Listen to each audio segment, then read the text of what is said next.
I am looking forward to what this team looks like with Lawton on it and playing. Me too. And then the other thing about this roster that we should talk about too is that David Kampf left the Marlies this weekend to consider his future. Now, it's interesting because this morning on 32 Thoughts, Elliot Friedman made an interesting observation, and I thought you guys might want to know about this. Okay. So he said, I don't know exactly what was said or how it was communicated, but Kampf did leave players with the Marlies with the impression he was going to terminate his contract. Now, that would stun me. Friedman said later on that he believes that in floating that out there, you get the ability to know what other teams might pick you up. So if there was a mutual termination with David Kampf and the Leafs, then he would at least know from other teams sending up, because everybody sort of backdoors a little bit, and go, okay, well, here's what we would pay you. Here's what we would want to get for you, right? Because the Leafs obviously have tried to trade him. Nobody wants the contract. So if he's going to give up basically $5 million, he's got to know that he's going to get that $5 million back over the next 2 to 3 seasons. And I think it's kind of interesting too that the Leafs don't look at him like he's a bad player. It's just he's a player whose salary doesn't fit. Well, and strategy. If his agent were to go out there and canvas, which they for sure have, would the Leafs even block you? No, the Leafs would have probably given them a low key, just go see if you can just go do it. Yeah.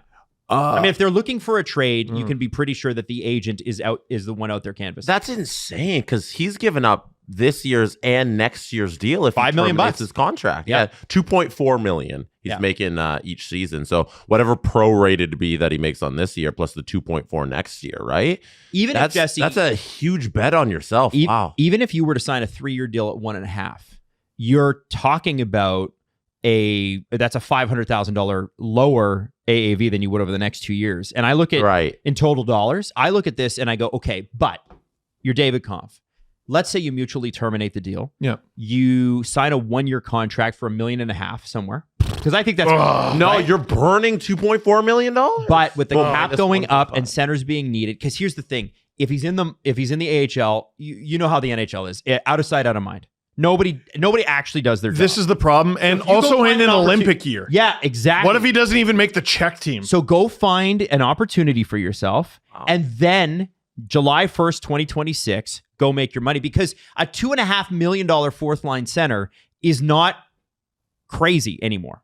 But he's already making that. I know, but it's the opportunity cost, right? And you know what else I'm shocked that nobody in the league wants him. I think they just don't want to pay assets for him. Yes. They can have him for free, future consideration. They probably could have had him on waivers. He was on waivers, yeah. They didn't need to pay assets. I'm shocked. There's 31 other NHL teams and nobody values David Kampf. He also gets to choose. He goes, if he terminates his contract, he gets to go to the team of his choosing. That's crazy. I don't think this is Philip Zadina. No. Where Philip Zadina did leave money on the table. A lot. It was a lot, and I think it was hundreds of thousands. This is Kampf lighting $5 million on fire. And not quite. Because there's signing bonus as well. Yeah. He's already made some of his money this year. It's really what I'm looking at is the 2.4 next year that he's guaranteed to make. If he terminates his contract, that money's gone. Yeah. Plus whatever prorated contract it'd be for the rest of this season. So let's say in ballpark, $3.5 million he's lighting on fire. Can I be a naive, Disney character for a sec? Sure. What if he's just unhappy? What if $3.5 million is worth to light on fire for your NHL career? Well, he's also, by the way, due a bonus July 1st of $1.325 million. So there's part of this contract is bonus money. Mm-hmm. Yeah. And that's probably what stopped him. And he's made money prior to this. So he's not hurting. Mm-hmm. Listen, this is not a risk a lot of people would take, but it's a risk he feels good taking. I remember preseason being like, he looks fine.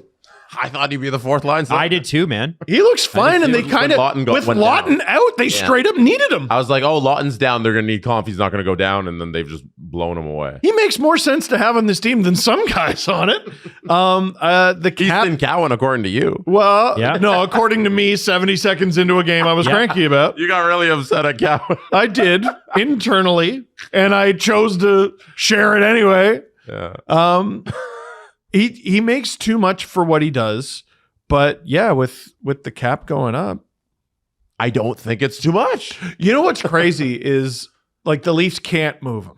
Right. And then he's going to terminate his deal. He's going to sign with like the Blackhawks. Yeah. They're going to be out of contention. Yeah. And then someone's going to, oh my God, I'd be so upset. Yeah. But yeah, and then he's going to have to fight with Pontus Holmberg for ice time again. He's going to go somewhere like the Blackhawks, and someone's going to trade for him at the deadline again. Yeah. You know, this might end up being a super worthwhile risk, but it's hard not to clench at that. If I'm his agent, you can't take a 1-year deal.